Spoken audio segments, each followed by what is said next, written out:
My bad. Happy 4th. Thanks, man. Guys, so it is the 4th of July right now.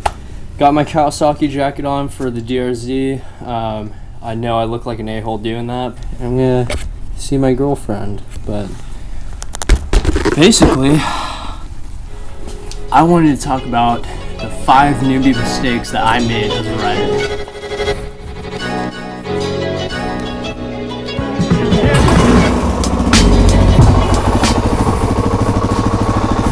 I don't really know how much gas I have, but look it.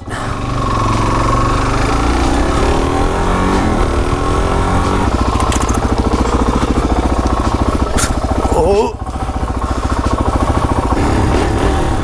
Woo! It is America Tuesday, bro. Independence Day, 4th of July. For all of you who watch me from different countries, it's an important day in America. Celebrating our independence. So guys, what I have for you today, man, is I wanted to talk about the 5 newbie mistakes that I made as a rider and that you will probably make as a rider. Now, there are some people who, you know, who go into riding on the street with absolutely zero experience. A lot of respect for guys like that. You know, that's definitely a commitment, man. The fact that I've been riding dirt for years, it really does make a difference, just because if you think about it, if you have been riding dirt, it is completely different from riding street. And I actually want to do a comparison video on my 2-stroke, and I want to vlog me being on my 2-stroke. So here's what I want you guys to do. First off, if you made it this far into the video, I want you guys to tell me if you want to see me vlog on my 2-stroke and bust out the Countersteer 250. I really want to know what your guys' opinion is. So go ahead and first off, like this video if you like what I have to say. And secondly, I just want you guys to, you know, really give me a comment now. It seems like I have a few subscribers now who really comment on all my videos. And I want to know if you guys want to see me on my 2-stroke at all.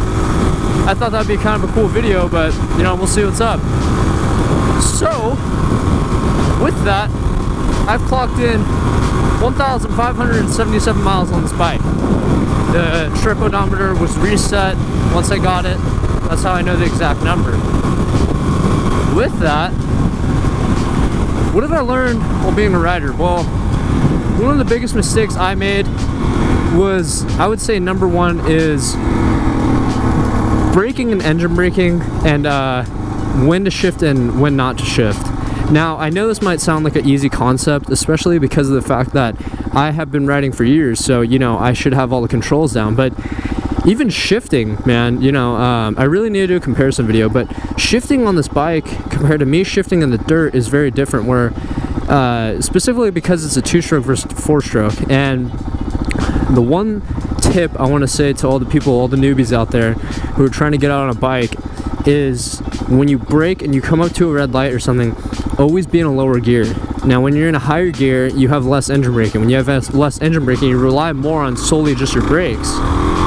So let me give you an example right now. If I'm in 4th right now, it's a lot quicker to brake if I downshift, and you get that little hunch forward from the engine braking. You know, if you're in a lower gear, if you're a newbie, stay in a lower gear. I wouldn't do that at first, because I shift a lot. I short shift and shift a lot. And the problem with that is when you don't have engine braking helping you, it's a lot easier to get caught up in a sticky situation where, let's say you release the front brake and the rear brake and you just have no stopping power anymore, and you're going head on first into whatever you're going into. I know to a lot of experienced bikers who watch this, they're gonna say, oh, well, you know, that's not even a big deal, but it really does make a difference, man. I gotta say, using engine braking really will make a difference, I promise. So all you newbies, keep that in the lower gear, man, because you want to stay out here safe. You don't want to get caught up in a sticky situation. Use your engine braking to help you stop, so you don't coast into something because you freak out and let go of the controls. Number 2 on the list would have to be cornering, just like this. Just like this. Cornering is actually the number 1 killer of riders in the state of California, at least. It's the number 1 reason why there are fatalities for riders, where they go on roads and whatnot, and you know, they want to be street rossing in the twisties, you know, as cycle cruisers would say. And the problem with that is that when you turn, there's a completely different aspect of turning when you're on the street, where there's actually countersteering. For all the people who ride, you will know this term. For all the people who don't ride, let me explain this really quick. When you're going at a low speed and you're turning on a bike, you keep your body upright and you let the bike move itself. You lean the bike down, you do that. That's how you make really quick, short turns. Now, the problem is that when you have these short turns, that doesn't translate over to going through, you know, really windy roads. Really windy roads means you're gonna have to countersteer. And what countersteering is if I wanted to turn right now, you push. See how I did that? You push, and it makes it lean. You push on the handlebars.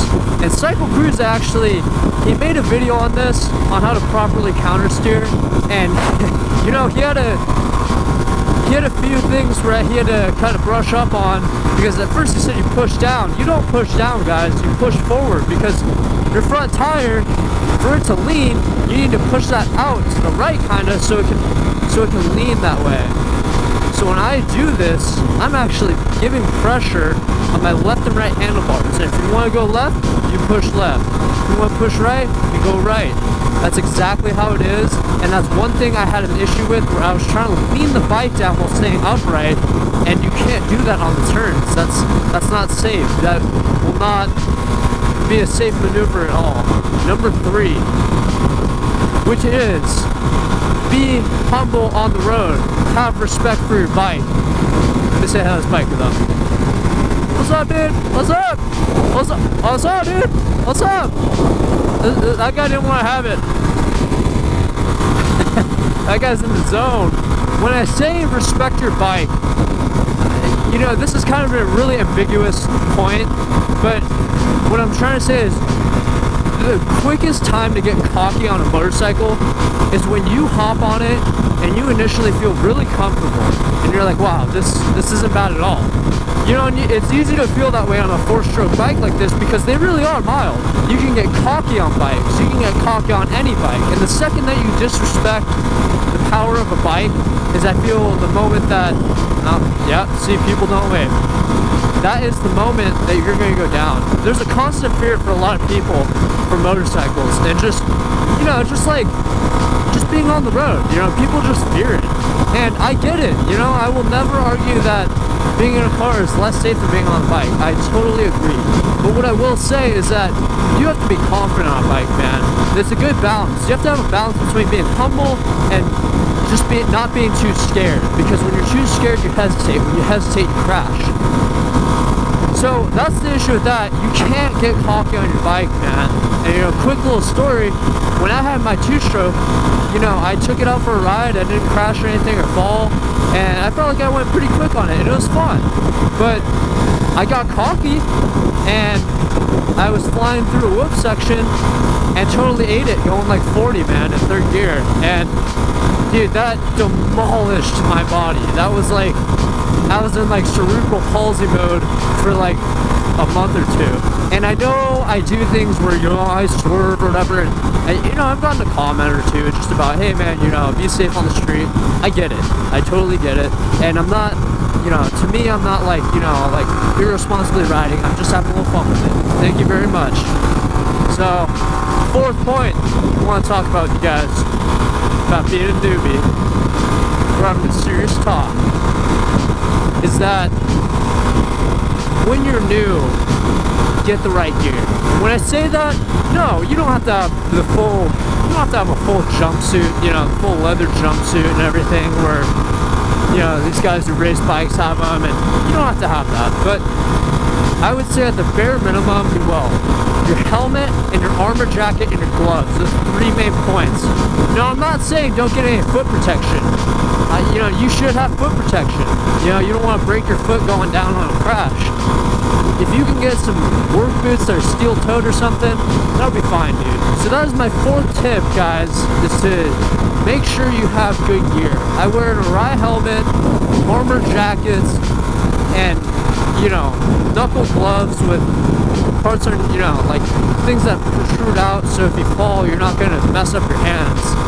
Alright, guys, so number 5 would definitely have to be don't get a bike out of your range.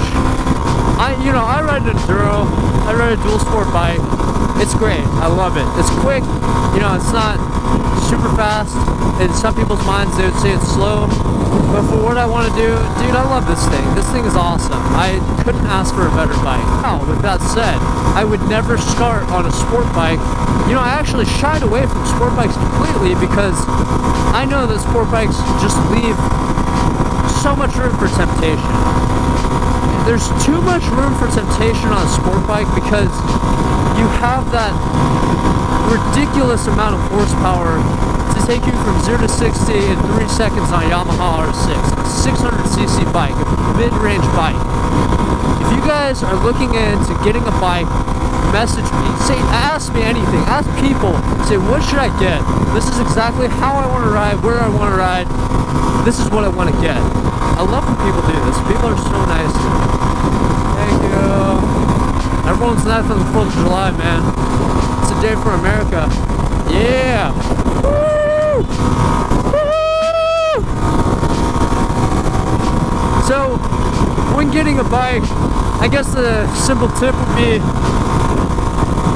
just pick a 250cc bike of any range. If you're going to start on a dual sport, the WR250R is a great bike. They actually just discontinued the bike, but it's a great bike. Honda CRF 250L, great bike. Not too fast, not too slow. It'll be just fine for what you want. Sport bike wise, there's 250cc sport bikes.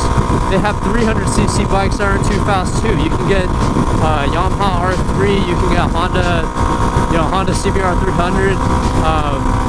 There's a lot of options to have good entry-level bikes that a lot of people will tell you are pretty fun. You know, they're not boring bikes that no one wants to ride, dude. They're really cool, you know. So get on a bike that's your level. Get a newbie bike. This is about newbies, so get a newbie bike. So I hope you guys enjoyed this video. Have a happy 4th for all my American fans out there, and have a great day, guys.